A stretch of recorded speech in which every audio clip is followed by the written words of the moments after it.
দেশের অর্থনীতি ও মুদ্রাস্ফীতি নিয়ে সাধারণ মানুষ যখন হিমশিম খাচ্ছে, ঠিক তখনই সুইস ব্যাংকে বাংলাদেশিদের বিপুল অর্থ আবারও আলোচনায় এলো। 2025 সালে সুইজারল্যান্ডের ব্যাংকগুলোতে বাংলাদেশের ব্যক্তি ও প্রতিষ্ঠানের নামে থাকা অর্থের পরিমাণ আগের বছরের চেয়ে 41% বেড়েছে। সুইস ন্যাশনাল ব্যাংকের 2025 সালের পরিসংখ্যানে উঠে এসেছে এমনই তথ্য।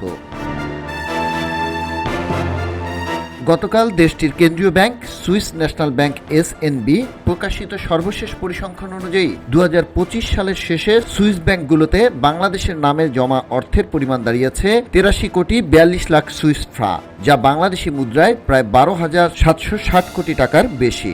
2024 সালের শেষে যা ছিল 58,95,00,000 সুইস ফ্রাঁ।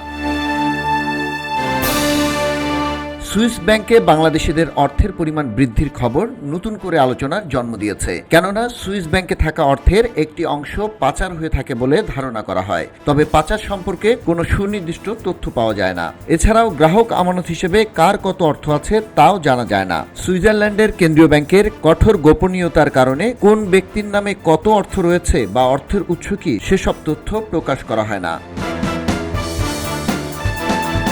এক বছরের ব্যবধানে সুইস ব্যাংকে বাংলাদেশিদের অর্থ বৃদ্ধির এই চিত্র দেশের অর্থনীতি, বৈদেশিক সম্পদ ও অর্থ পাচার নিয়ে নতুন করে প্রশ্ন ও আলোচনার জন্ম দিয়েছে। খবরের কাগজ, নিখাদ, নির্ভীক, নিরপেক্ষ।